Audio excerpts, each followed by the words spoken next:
Top of the morning, Dan and Amy. President Trump, appearing on Laura Ingram's show last night, had this to say about the Russian invasion of Ukraine and the Biden administration's response.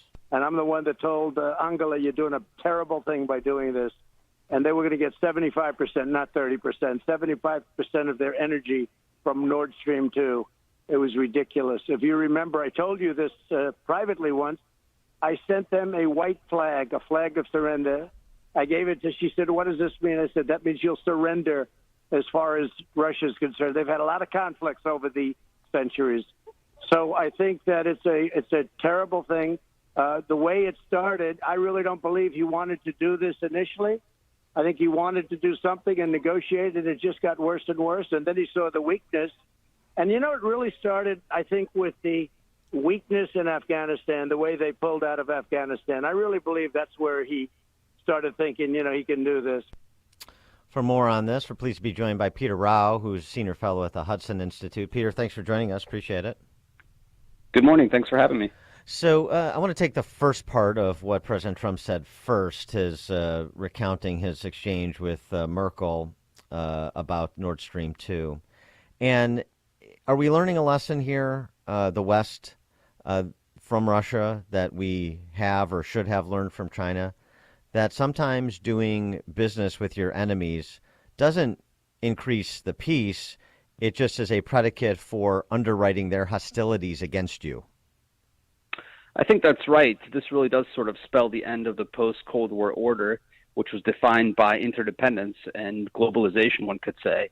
And I think now we're recognizing that interdependence also breeds some vulnerabilities. And so today, the German press, German commentators are awakening to a new world, and we can only hope that shock that Vladimir Putin has really charged through Europe is going to leave a lasting impression in Berlin, and we'll see a shift in policy in the coming weeks, months, and years. What about the second part of what the president said, that he was looking to do something with, the Donbass region and those quote-unquote breakaway republics, but the weakness of the Biden administration as exemplified by the catastrophic evacuation of Afghanistan, that has encouraged him to go further and take the whole country? Well, there's no negotiation where Donald Trump doesn't see a deal, so I'm not surprised that he made those comments last night. I tend to think that Vladimir Putin always had his eye on the broader prize of Ukraine. He initially tried to, through something called the Minsk Accords, gain a veto over Ukraine's foreign policy orientation and direction. And when that failed, he decided to use the only other lever available to him, and that's a military operation. As for the kind of predicates of this crisis, I think it's undoubtedly the case that President Biden's attitude towards Russia and his general weakness on the international stage has led to this. He, in the first week in office, canceled the Keystone Pipeline, which signaled to the Russians that he wasn't going to compete on the energy front, something the Trump administration did robustly. He also extended an arms control agreement called the New START agreement unconditionally for the Russians, which the Russians thought was a nice gift. There's the crisis in Afghanistan, which we all watched at home, but also was on the television screens in Moscow. And maybe one more crisis I would just add to that, which I think gets overlooked. The Russians are at the table in Vienna where we're negotiating with the Iranians, and the Iranians have bullied the U.S. time and again, including by using force in the Middle East, and we've responded by basically weakening our red lines in those nuclear negotiations. So I think Putin sees those talks and he says, well, the Iranians are coercing the Americans.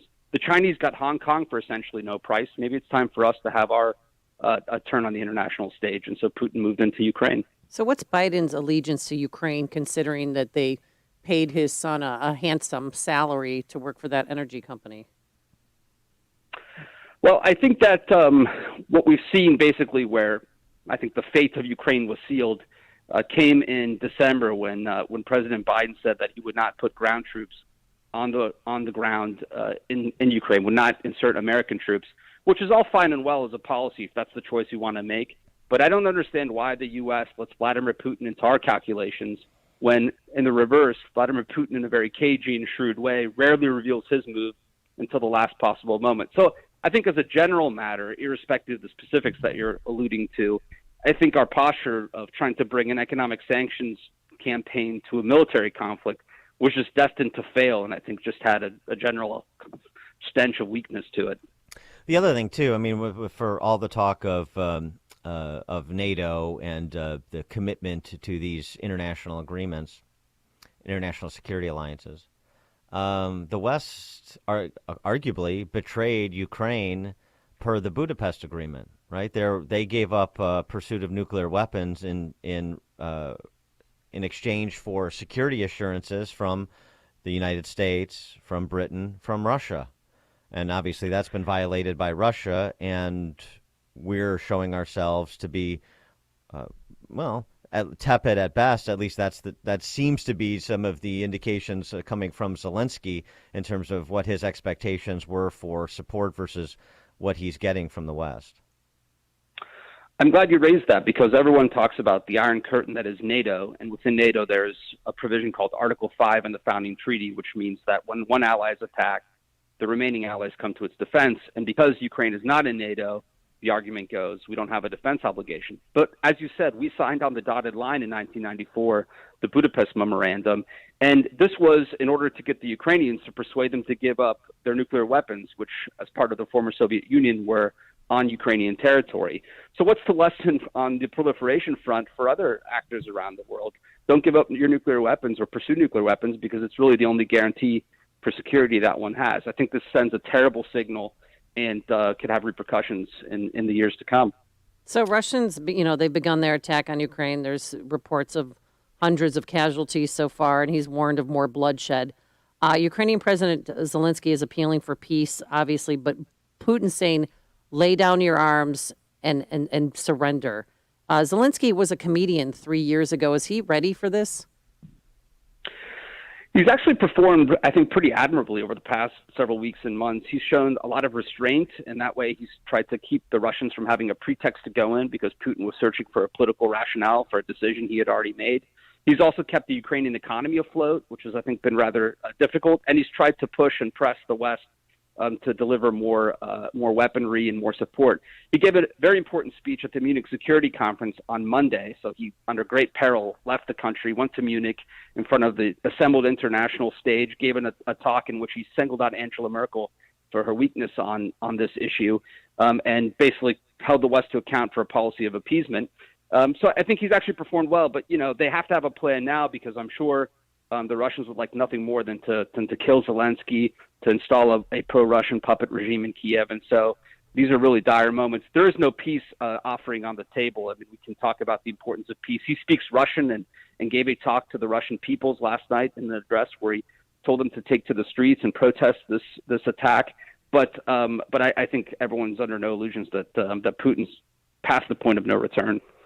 Holman Jenkins, writing in the Wall Street Journal, had an interesting thought. I'm sure it's been contemplated by other foreign policy thinkers, but I haven't heard it mentioned, at least within the conversation of what is on the table for the Biden administration. He suggests, in addition to sanctions, there are other things that can be done short of deploying troops or counterattacking, really engaging in the theater, and that's to further engage in theaters Putin is also in. Jenkins writes, the Russian mercenaries have been a nuisance to French anti-terrorist efforts in the Sahara. Russian deployments in northern Syria are a thorn to Turkey's president. The U.S. Navy knows how to make life uncomfortable for Russian sub-commanders. Let Mr. Putin know he can't count on any stealing to the Western response, that the punches will never stop coming. Does that make sense to you as part of the response? Yeah, it makes sense to me. I think it just requires a rethink. To date, I think Putin has basically preyed on our desire for de-escalation. That's sort of our de facto response to anything. So he's manufactured a series of crises, and then he prices the cost for de-escalation basically as Western surrender. In this case, we've just resolute enough to not deliver him Ukraine on a platter, but we haven't actually taken any steps to defend it, and so ultimately he's invaded. If he knows that everywhere where he persistently engages the U.S., whether it's engaging American planes over the Black Sea, or whether or not it's at sea behaving in an irresponsible, reckless way when the Russian Navy approaches U.S.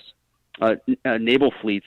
If he knows that there's a cost to pay for that and the U.S. is going to respond, I think that'll shape his behavior. There's a saying attributed to Lenin that he says, when you probe with bayonets, when you hit mush, advance; when you hit steel, withdraw. And I think that still is the way the Russians think about the world. They can be checked. You just have to show some strength. and I'm afraid we haven't seen it yet thus far. And going back to matters economic, it seems like this is an opportune time for those who believe in American energy independence, the importance of that, to really press the case as markets are being roiled by this, as we know how much energy, energy prices could be impacted. We see a barrel of oil going to $100 this morning.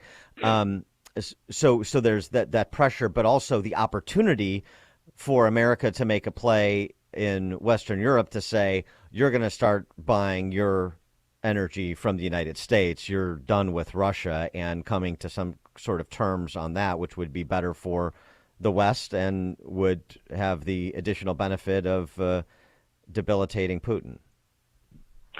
That's right. I mean, Vladimir Putin, I think, is for renewable energies for everyone but himself. Right. So if he can corner the fossil fuel industry, that's great for his economy and for his war machine. There was a comment today in the morning news in Germany where the vice chancellor of Germany, a member of the Green Party, talked about buying more coal as a way of relieving their dependence on Russia. So when the Greens are talking about buying coal, I think it's a signal that we have an opportunity here, and we should really go for it. Yeah, that really does put an exclamation point on it. Peter Rao is a senior fellow at the Hudson Institute. Check out his piece in the New York Post. Biden doesn't understand Putin's plan. Humiliate, not negotiate. Peter, thanks for joining us. Appreciate it.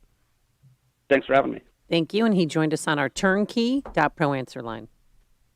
This is Chicago's Morning Answer. Your show keeps me alive during the week. There's nobody I'd rather listen to between 5 and 9 in the morning than you guys. On AM 560, The Answer.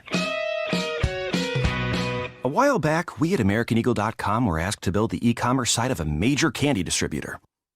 With the need for a website that could take into account everything from shipping times to local weather, because, candy melts, the task was not like taking candy from a baby.